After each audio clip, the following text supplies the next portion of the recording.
Hello, everyone. Welcome along to another BVI Pilots podcast. I know it's been quite a while. Things have certainly been busy, and news within the community has gone through one of those phases where not quite as much is going on. But here we are with some special guests for a special podcast to do the Cross the Pond roundup, as I think we did a little while ago when there was Across the Pond. We had a bit of a roundtable. So today I'm here with Rob, Rodrigo and Marshall, and of course myself, Declan, who also flew CTP, all four of us did, and we're here to talk about our experiences. So I'm going to go round in a sec. I'll briefly just start out by saying what CTP is. So CTP stands for Across the Pond, of course. It is the biggest vatsim event of the year, vatsim being the online ATC network for flight simmers, where real controllers from their home setups control pilots who are also on their home setups. For one day, you get to fly across the pond. In this case, it was from Europe across to the US, from various start points to destinations. And in 6 months' time, of course, there will be the reverse, back from the US to Europe. And you can look to get slots. I believe there's usually around 250 controllers and usually around 2,000 pilots or so. That's very much an average. It can probably change depending each event. And yeah, you will get full ATC, full oceanic service as well. And I think maybe 2 or 3 years ago, probably 3 years ago, was when we first started looking at this as blind pilots and attempting it, of course, with good old FS Tramp. But now using PMDG, this has become a lot easier, and things have obviously changed from those days. So we'll start out with Rob. Just tell us a little bit about your flight, how you find it, and anything of kind of real note that you want to point out for special CTP memories. Yeah, the event was perfect. I ended up going from Istanbul to Atlanta. That was a really long flight, almost 12 hours, and so it was quite a long one. And I gotta say, even today, I'm still feeling it. I definitely feel a bit exhausted after having done this yesterday, but it was great. It was pure enjoyment. The controllers were absolutely wonderful all the way from start to finish. And I guess I'm gonna jump into something here that happened just before the event, because this was absolutely wonderful. So in real world aviation, basically an alternate way of communication between controllers and pilots exists. And this is called CPDLC. It stands for Controller Pilot Data Link Communications. And it's basically a way of text-based communication between pilots and ATC controllers. And a version of this for the sim has existed for several years. It integrates with vatsim, but it's its own network. And I'd seen it a while ago, but it didn't really seem that popular at the time. Didn't really look into it. But then when reviewing a Cross the Pond briefing, they actually mentioned that CPDLC should be available for most of these flights and on most of the controller stations. So I started looking into it. And as it turns out, there's a program called Easy CPDLC. It's an open source program. It's on GitHub. And it allows you to do this. So once you're on vatsim, you can check in with the controller by voice, and you can let them know that you'd like to receive a CPDLC logon, and then you can use this Easy CPDLC program to exchange text-based communication with the controllers. So if you wanted to request a direct or a different flight level or something, you could do it with that, and it helps to minimize frequency congestion.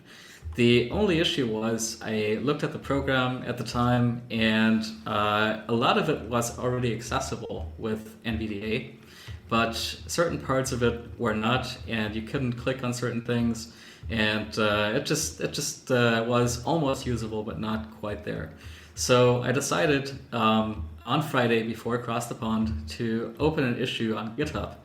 And said like, hey, it'd be really nice, to make this accessible. We're blind flight simmers, and blind sim pilots, and we'd like to use this thing, and here's some things that aren't working so well right now. It would be cool if you could maybe look into it. And Josh Seagrave, the developer, responded within an hour of me sending this, and he was like, "Oh, I'm so sorry about that." Like he apologized for it not being accessible, and he said that he's aware of us. He actually happens to be a controller on the network as well. He already knows our community, and he said that he had already hoped that the program would be accessible, and he was actually really sorry to hear that it's not. So I shared some more information. He had some questions for how certain things should work, so I shared some additional details with him. And so he was like, "Okay, thanks. I'll look into it. I'll get to work on that." And like 2 hours later, he sent out another message, and he was like, "Yeah, here's a patch that you can install. It has some fixes. Let me know how it works." And that was incredible. I mean, the fact that he was able to address some of these like critical issues that made it unusable to us within such a short amount of time. The fact that it was so important to him that he actually decided to sit down that Friday evening and get all these fixes implemented and send out a version for me to test and for us to test. That was just incredible. So I tested it out that Friday and found it to be pretty much fully usable at that point. And so, of course, I used it during Cross the Pond as well. You can also use this in Europe to request a pre-departure clearance, and that was encouraged by the Cross the Pond organizers, so that's what I ended up doing. That's the nice thing about that is not only do you receive your clearance as text, but you can also put in additional remarks. So I actually put in the fact that I'm a blind pilot and will need to spawn to the runway, and received my text pre-departure clearance. And the delivery controller had read the remarks and had already informed me in the clearance that he was going to pass along to the ground controllers and tower to coordinate. And so when it was time for me to push and start and let the controllers know that I was ready to do so, they were already fully aware of the situation, and so they were asking me if I was going to do a real pushback, if I'd be spawning to the runway right away, and I said no, I'll just do a regular pushback and let you know when I'm ready to reposition to the runway.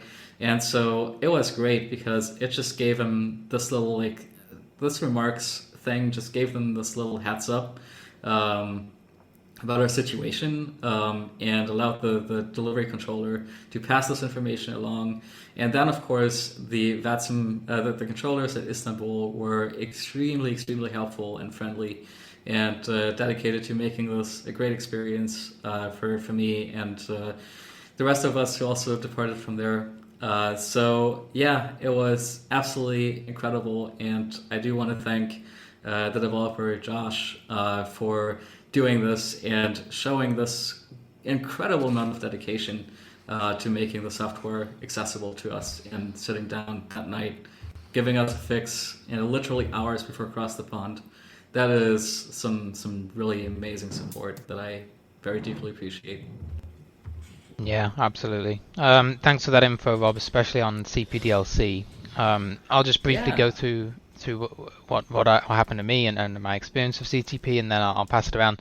So initially I didn't get a slot, so you were asked to express an interest in the lottery system to get a time, come on and grab a slot, and unfortunately I wasn't successful in that. I was a little bit concerned that the system was going to be too quick when they were publicly released for someone who was visually impaired to get on there and grab a slot. We've had this happen before, and sometimes we've been able to do it, but sometimes things happen too fast with the screen reader. But apart from the website crashing, which was honestly expected because so many people were heading to it all at the same time, I was able to grab Istanbul to Tampa, which is a very similar flight to Rob, and Marshall was able to grab Istanbul to Tampa too. So and it turned out Rodrigo was going to Tampa, so a lot of us ended up going in the same direction, which was really, really cool. Yeah, I heard about CPDLC from Rob. I had heard about it before, but not really looked into it. So I heard about this easy CPDLC on the Friday morning or something, and thought, yeah, this is cool, but probably won't be something we could use for CTP. And yeah, to echo what Rob said, amazing work from the developer Josh Seagrave, and really great support from him for our community. I mean, we just don't see that kind of engagement some of the time, and it's really great to see. So he had got that working by Friday evening. Did a quick test flight to get used to it, and was using it for CTP by Saturday. And a very similar situation to Robin, putting in those remarks so the controllers at Istanbul could see it. That we would need to reposition. Istanbul was fantastic in letting us get out. No issues at all. We were able to, of course, do our usual procedure and reposition to the runway, since we can fly once airborne with the software we have, but not taxi. And yeah, they were really great. They had also put in their briefing, which was a really detailed briefing, a GSX config for some scenery for Istanbul in P3D. Usually for blind pilots, pushback can be a little bit tricky, because obviously sometimes you're able to just push nose left or right and everything will be fine, but sometimes they will ask you to push onto a taxiway or some specific instruction, and you would normally, as a sighted pilot, go to GSX's edit pushback, or of course you can do that in other sims as well, and simply edit your pushback and where you will go. Obviously, we can't do that because it's all cursor based and visual, but they had made this config so that it would follow the standard taxi routing, sorry, the standard pushback routing, I should say, so that when you were told push north or south, you could simply select that option in the GSX menu, and it would push back into onto the correct taxiway following the correct routing, which was really great as well. One of the first times I've seen that happen, and I would say that was really helpful. But Istanbul in general were great. All the controllers on the event were great. Tampa were also super helpful in allowing us to reposition to the cargo ramp once we had landed. No issues there either. So all round, great event. Bit of a thunderstorm going into Tampa, which made everything 10 times more fun as the plane got jostled around. But it was really fun. The oceanic section was interesting, even though there was no position reports, of course. It's ADSB. We certainly had our hands full and listening to the frequency, and the new audio for vatsim voice effects on oceanic were very interesting to take in as well. So great day out, probably the best CTP yet for me. And yeah, I'll pass it over to Rodrigo to talk about his CTP. Okay, so this was my first CTP, and well, I had no expectations besides what I've been hearing about and all the vatsim forums and Facebook groups and whatever. But I decided to give it a try because I like it, and that's the most interesting event on vatsim, because that's the most wanted one, and with a lot of traffic and stuff. And yeah, I found it really interesting. It was calmer than I expected. I expected it to be more kind of difficult to handle, with vectoring and people all clumped on each other and stuff, but no, it didn't happen. The sequencing was quite well done anyway. I've seen some events or regular operations with more traffic and more congestion than what I saw in CTP yesterday. So it was really fun anyway. I had some difficulty taking off from Lisbon, just because I decided to install a new scenery, Payware one. And actually, and it happens sometimes, when you reposition with GSX, it puts you like on the holding point of the runway. So you should like turn left or turn right to get into the runway. There's a workaround to that. I learned it yesterday. There's a workaround to that. Just use the skip here function on Trump. But anyway, I managed to took off from the grass, and it was fun to start a CTP, and had another pilot asking tower, confirm that 777 is taking up from the grass, and the guy in the tower telling, okay, yeah, it's taking up from the taking off from the grass, but don't worry, he'll manage it. And yeah, I managed it, and I climbed, and everything went accordingly. And regarding the news that Rob posted here, I haven't yet tested the ECCP DLC. I've tested it before; it was not quite accessible, but it is very interesting that Rob takes the time to do so, and it's very interesting, as you said, like when that people are really wanting to accommodate that, because generally a lot of controllers on the network are really helpful in accommodating and wanting to let you fly. Okay, that's really the question, and that's really the spirit beyond that. I had a good crossing. Very relaxed one, and almost all of it was on the ocean. So we start to get on the ocean like when we take off from Lisbon, like about 5 to 10 minutes out of Lisbon, we are in the ocean. And we stay in the ocean until, the last final, I'd say about 10 to 20 minutes into Tampa. So everything, it's really across the ocean event. We passed the Azores, we passed Bermuda. That's the closest we overfly, considering something that is an island or whatever. The rest of it was all ocean, and in the middle of the ocean, there were quite long sectors, very long ones, in which From what I could see, I had no one around me and no one in a radius of 100 nautical miles. So the spacing was there really good. And it turned out to be a very, very fun event. I'm just looking forward for the East version. When choosing my slot, I decided to take off from Lisbon because it's my home town. And I like pretty much the airport itself and that stuff. I decided from Lisbon to take the longest flight available, and I think I made the right choice because we were seeing on VatView like there were like 90 or 80 to 90 flights headed to Tampa, and for example Atlanta, there were like 180 or 190 flights heading there, and more like Tampa, you had like Boston or Philadelphia, which had departures available from Lisbon, and they were also very crowded anyway. So I think Tampa was really the right decision and the right choice to make. And I enjoyed it very much, and all went according to the plan. And it's so really good to have all full coverage throughout all the ocean and throughout all the flight in such a long flight. This is so rare. This is so something that really deserves to be noted, and for everybody to be so accommodating, even with pilots like me who sometimes on the first try they fail to capture the ILS or whatever. They're really accommodating and really helpful with that.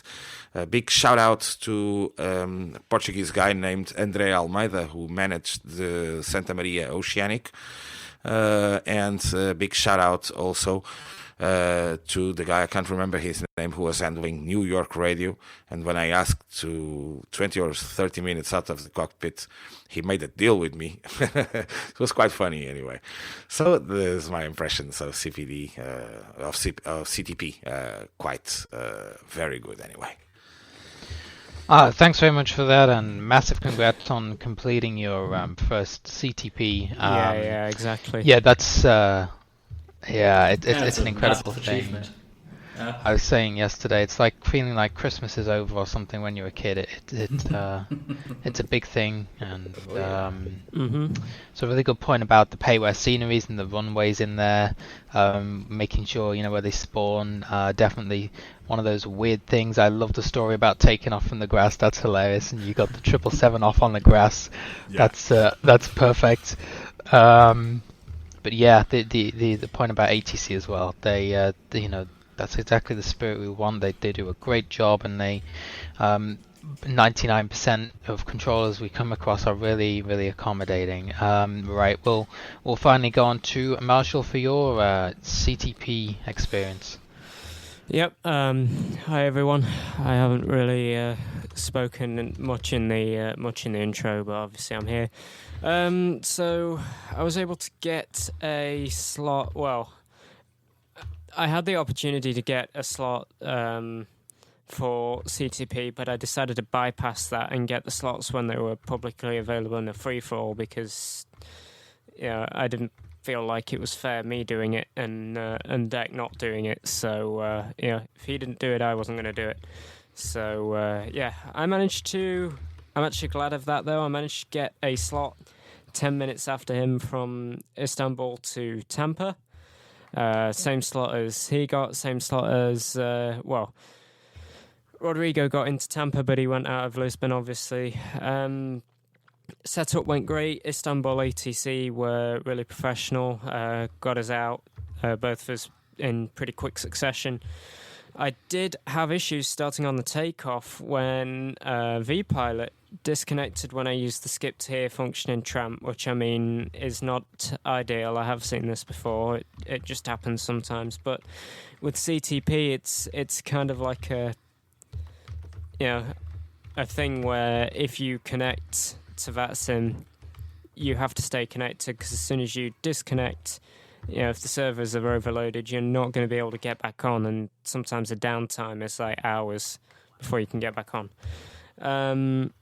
And I've also had issues where vPilot has not worked properly after I've skipped to here or whatever, or after I've had an update, so I thought it was a SIM Connect issue. So I restarted the sim after climbing out and doing my initial takeoff at my slot time and troubleshooting to see if I could get it back up. I restarted the sim thinking it could have been a SIM Connect issue. My autosave failed.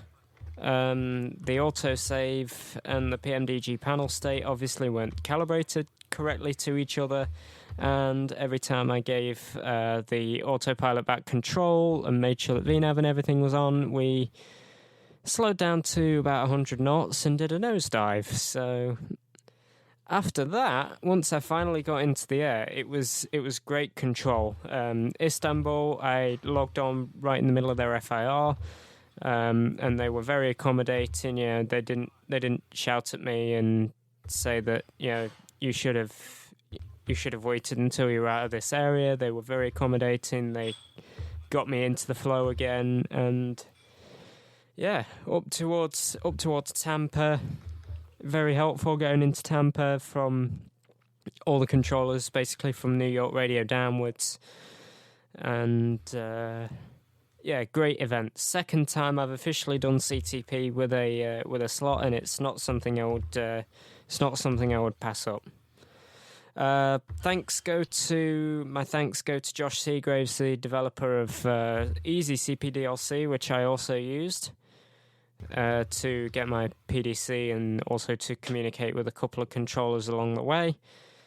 So thanks go to him for sitting down and putting in the work as people have echoed before me. Thanks also go to the controllers that were handling Istanbul. Very great control, getting us out on time and making sure that we were okay to continue and rejoin the flow of traffic once we had all those sim issues. So and of course thanks goes to Tampa as well, because they were very helpful in making sure that we got down and everything worked out for us. So that's a brief rundown of my CTP. Can't say that it was the best performance I've ever had, but I really enjoyed it nonetheless.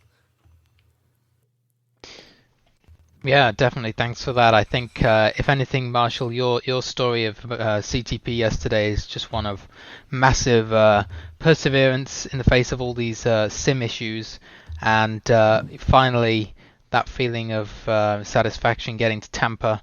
And it was really great that me and Rob and Rodrigo were sat on the ground and were able to watch you land.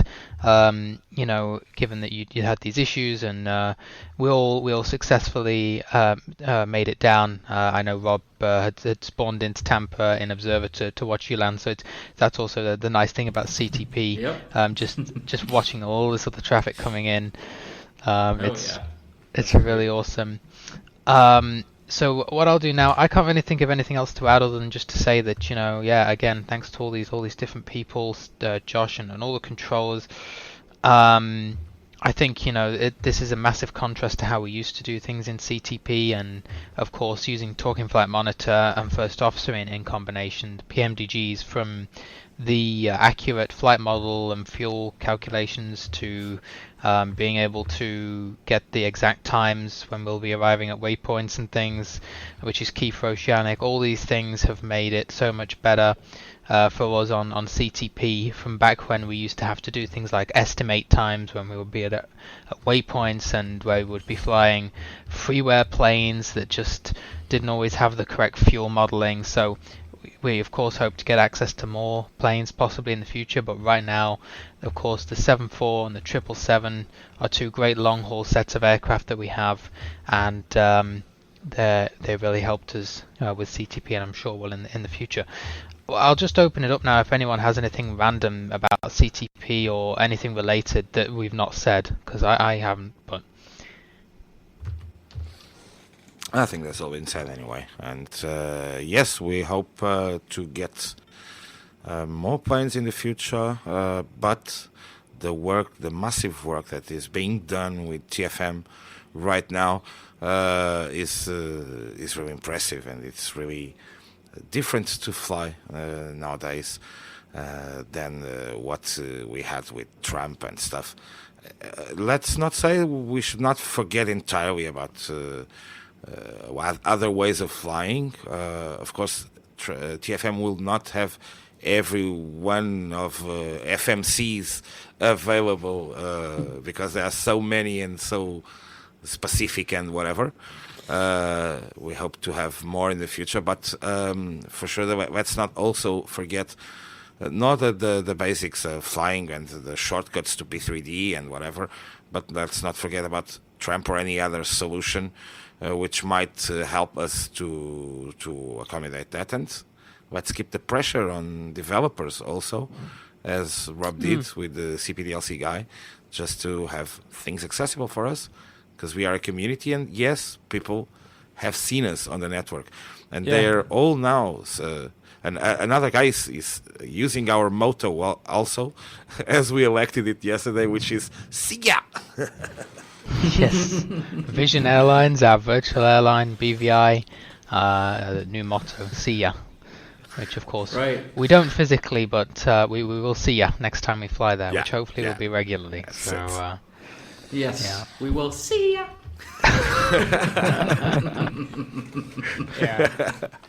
Oops, I hit the microphone there.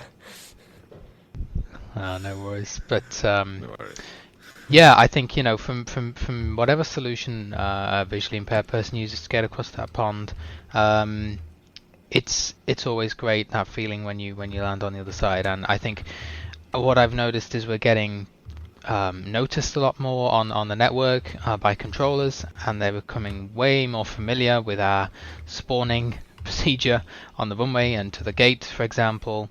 And if any developers are listening in the future, and you're looking to engage with us, just like the developer of EasyC PDLC did, it's fantastic to have engagement, and some things are easier to fix than others, and the EasyC PDLC developer Josh obviously took quite a bit of his Friday right before CTP to do that for us. Certainly not, we're not expecting developers to necessarily do that if they don't have the time or whatever to sit there and immediately look at this for us. But engagement is a great thing. Yeah, he did a crazy job. Fantastic. Yeah. Yeah, and just willing to do anything is really a good beginning anyway. Yeah, exactly. An open mind. exactly, because I mean, a lot of the big names at the minute, because I mean, I suppose it's going to happen, so there's no harm in saying it. But the big names at the minute, because we're such a small community, like PMDG wouldn't go and customize an FMC for us, or Aerosoft wouldn't go and do a special patch just for a small minority. But when things do happen and developers are willing to work with us, that is great, because all it takes is, one developer could talk to another developer, who could then talk to another developer, who, and it just gets passed around as to, we might well be noticed, and maybe it'll make its way to some more of the top dogs, but until it does, when we get a developer that is willing to engage with us, it's definitely a great thing.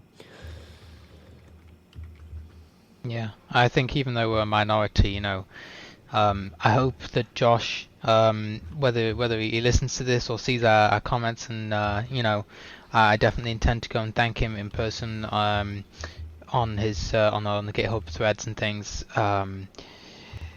Get a sense of satisfaction that although we might be a small community of people, and of course there are more of us than us just on this podcast, it's just we successfully made it to the end of CTP, which is why we're doing this. But the satisfaction is like, just think, to all developers, how amazing it is that you've got totally blind people in some cases using your products and able to fly an aircraft from A to B in a sim.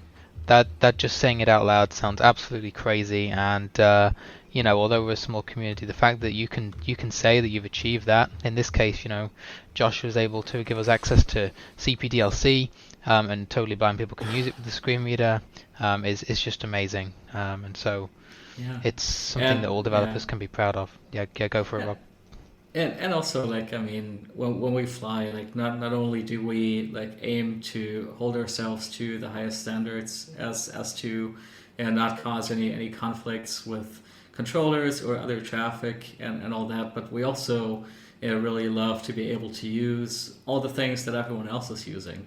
And in this case, Easy CPDLC is definitely something that was recommended to pilots in the various briefings, and so like having access to all these things as they start being adopted by the community is just something that is invaluable to us, and being able to partake in all the things that are going on, and so it's just incredible when developers like Josh respond to feedback like that and immediately go like, and I mean, like he even like apologized for it not being accessible from the get-go, and that is fine. That I want to also say that that's not necessarily expected, because it's hard to make something accessible when you don't have users relying on the technology giving you feedback. So I mean, if you're a developer and you hear something from one of us saying like, hey, this is not accessible right now, what you might making it accessible, there is really no need to feel bad about it, and especially if you're actually willing to take the time and the effort to make it so that we can use it. But there's really no shame in something not being accessible from the beginning that really wasn't developed for blind people originally, because there are definitely still people out there in the community who, and lots of them who don't know that it's actually possible for a blind person to fly in a sim. Yeah, I mean, flight simulation in general, and some of the programs that are associated with it aren't designed with blind people in mind, and so it becomes sort of how can we now integrate this or make a changed version, or create a bit of a mod to this software. So yeah, like, definitely, as long as the developer has an open mind, it's never the case that when we come and say this isn't accessible, it's a criticism, like, why didn't you do this in the beginning? Absolutely not. Like, we know that you're not using a screen reader, and of course, in an ideal world, we would love every developer to try it out with a screen reader before they publish a bit of software, but that just doesn't happen. I mean, why would they do that? They don't have the time or the experience to do that, and they need feedback from a working community. In this case, so yeah, it's absolutely fine. And yes, we are a relatively small community, so the majority of flight simmers and people who develop for flight simming don't realize that blind people like to sim, which is actually the only way we can fly autonomously. So it's normal that you don't even think about that people with a visual impairment could be using your products as a flight simulator. We get people, although we are being known in the community, and fortunately we're being known for good reasons, for being good pilots, and yes, we're conquering that ourselves with our actions and with our expertise, and wanting to know more and wanting to be the best we can be. But yes, we are really a small community, and you'll get every time you get someone surprised that a blind pilot can flight sim. So that's something to be expected, actually, and there's really no problem in not having something that was never meant to be accessible, not accessible. But yes, that is really really good step forward when you can have at least spare the time to think about being trying to make something accessible. And of course, some things are going to work, some others will not, but that's life. Absolutely. Right, I can't think of anything else to add. So unless anyone has any burning things to say, I think that is the CTP roundup done. Yeah, besides rounding up the CTP, if I may also add something, just a word about the non-English blind flight simmers who are out there. Like myself, I'm a non-English speaker. I'm Portuguese, and so my home language is Portuguese. It's just a word of encouragement to just go check it out, check out videos on YouTube. You must not forget that English is the language to know when flying. But of course, you might not be able to use your best English or whatever. But anyway, go for it. Just try it and just enhance. Don't forget that it helps a lot. But if you are not able to manage to understand everything that's being said in an English YouTube channel or whatever, just try and search for other Portuguese or French or Spanish or whatever blind flight simmers, because they might be around. I'm for sure. I am Portuguese, and I've heard on, for example, on Declan's channel, there are also blind flight simmers from Brazil and from other countries. But yeah, we are also a community, and we are also here for everyone. And with your basic English knowledge or whatever, don't hesitate to join the community and to ask your questions, because even the native English speakers are more than happy to welcome you on board. So let's expand this throughout all the world. Yeah, no, absolutely. As a native German speaker, I would definitely I definitely agree. It can be tough. I mean, when it's not your native language, and then you're being introduced to all these like complex technical concepts, it can be a bit overwhelming for sure. So yeah, I mean, chances are, like, even when you can't something in your language related to blind flight simming, I could always like reach out and be like, hey, is there is there a Spanish speaking community member that people are aware of, and it's possible to make a connection there with a person like that, if they exist. I mean, again, like, we're a small community that is steadily expanding, so that's definitely the thing that you could also do, and just ask around if maybe somebody speaking your language is already part of the community. Yeah, absolutely. I've definitely seen people coming in from. I think there's one from France. There's definitely a couple in South America that I've heard of, and I'm absolutely certain that there's people out there who we haven't yet met, or who, yeah, perhaps are still learning English or are hesitant to reach out. Yeah, please do. Honestly, we'd love to help, even if there's no one who speaks your specific language.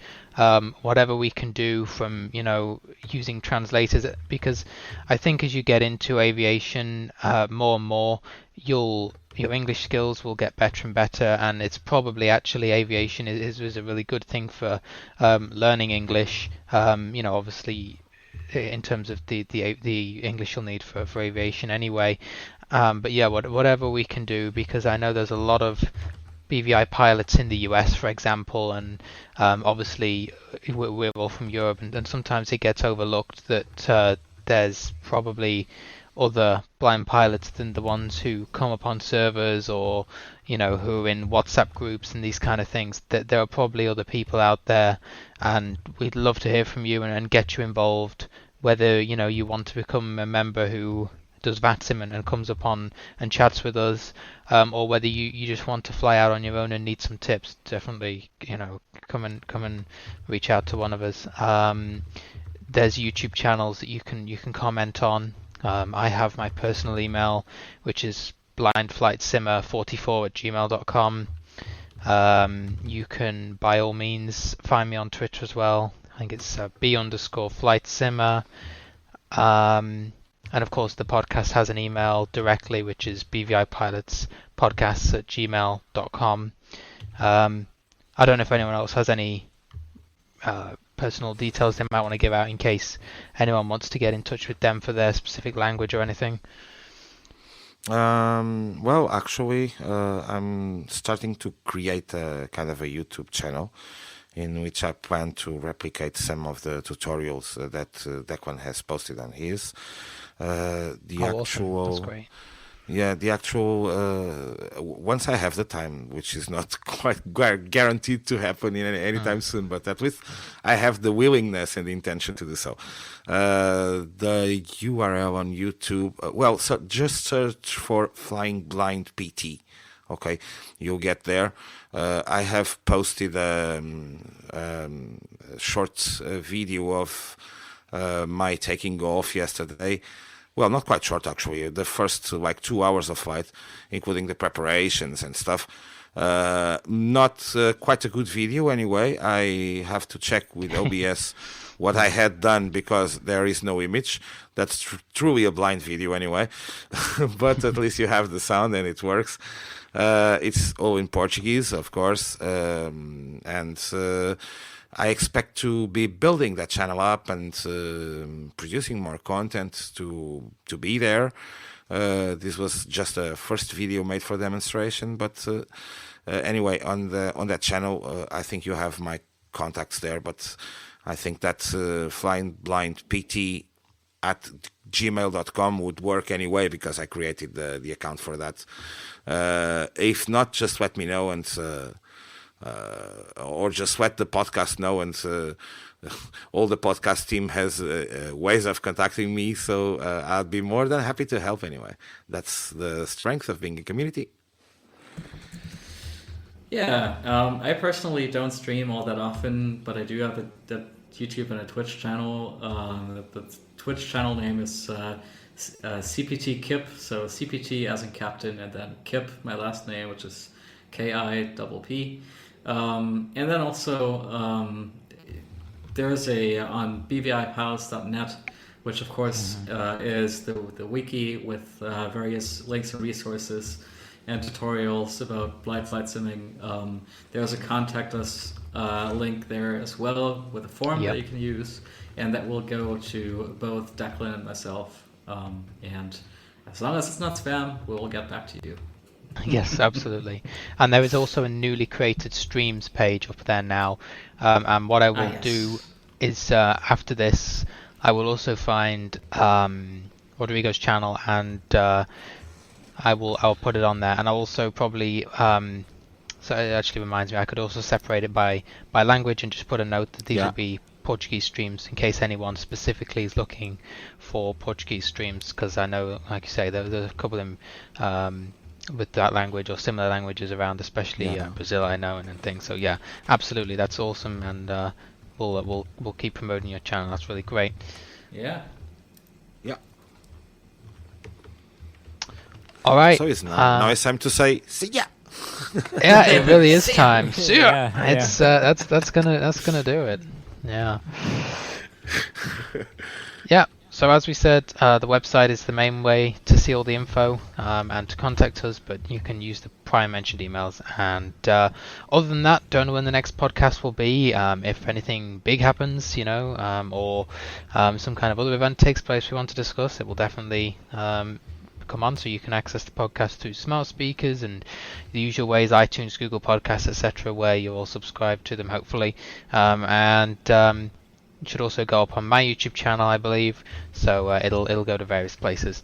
All right, thank you very much, all of you, for listening. Hope you enjoy. Have a great rest of your week. And with that, another BVI Pilots podcast has landed.